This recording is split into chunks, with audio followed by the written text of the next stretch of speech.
About 10 days ago, Cyprus, who now holds the rotating presidency, issued some new proposals which they thought might be able to placate everybody's demands, but effectively what they ended up doing was moving away from something that looks like true banking union, right? They said, well, how can we find a mechanism that allows Poland and Sweden to maybe ignore ECB decisions? How can we give Germany a bigger vote? It did a bunch of things which would dilute the idea of banking union in its purest form, okay? So what will happen going forward, right? This is still ongoing. There's still quite a bit of discussion. And if banking union is actually to be accomplished, it seems like it's going to take quite a while to agree upon, especially if they want to institute those really contentious things like deposit insurance and resolution of failed banks.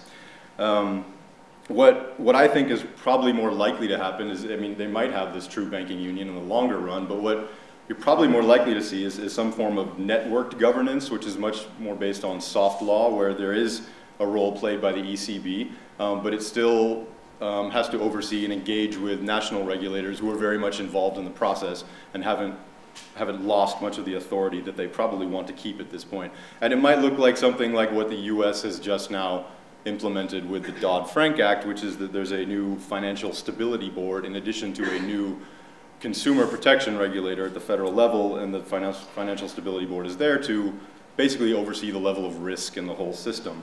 And that's maybe what the ECB will eventually be looking at its role being, right? Plus there's the issue that right now the ECB is about monetary policy. That's what it does. It's there to target inflation, to engage in quantitative easing and do all things that a central bank does. Sure, there are lots of central banks that are bank regulators as well, but that's a whole separate arm that it has to develop. And some studies that I've seen show that central banks that do engage in both actually have systematically higher inflation rates, right? So the Eurozone might have a higher inflation rate as a result, and that's not a popular stance even now. There's plenty of inflation hawks out there. So coming back to the concept of democratic deficits, right, which is what I'm supposed to be talking about all along. What does this mean for the democratic deficit? Well, I was thinking about this, and I was thinking that, well, if we actually get to the banking union, right, maybe you have an interesting democratic deficit, but you have to get there first, and that's the real big challenge. And if we're talking about deficits, maybe what we have is a surplus, right? Democracy is kind of what's stopping banking union right now, and that we don't need to think that as a bad thing. That's just the way it is. That member states have to look after particular interests, and not all interests point towards banking union at the same time. And so I think there's a few questions you can ask within the democratic deficit question. So as I said, what role is democracy playing in trying to establish union? What role does it play once you're in union? But then also, who are you concerned about within the democratic movement? Are you talking about average, ordinary citizens? Are you talking about organized business interests? Are you talking about domestic regulators? Right, all these people presumably have an interest in the level of democratic decision-making at both the national and EU level. And I think with regard to voters, not all voters care to the same extent or are necessarily informed to the same extent. We seem to hear a lot about voters in Germany being very afraid of bailouts, perhaps rightfully so, right? Because the costs of that are in the short run, and they're highly visible, right?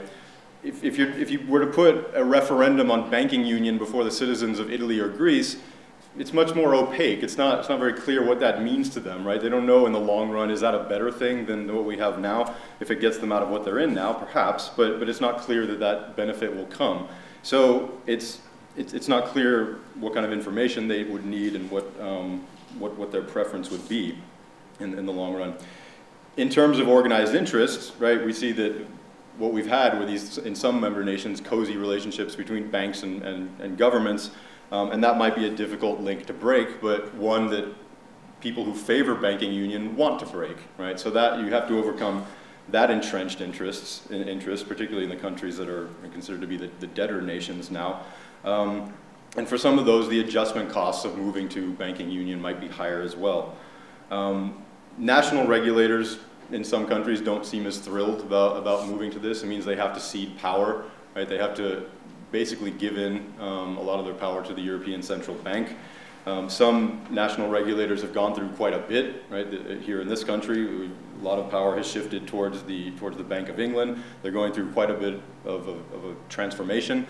And they don't necessarily want to have to give all that up so that a supranational regulator can take it over, even though the UK is more outside of this discussion.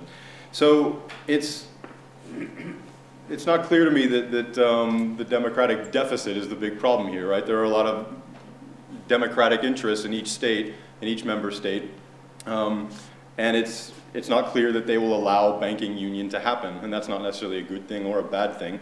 It's just what it is, what you have when there's democracy. So maybe one day we can address the question of how does banking union affect the potential democratic deficit, but I think we have a long way to go before we get there, and for now the question is how does the road to the banking union relate to democracy, and democracy is probably providing quite a few obstacles for it.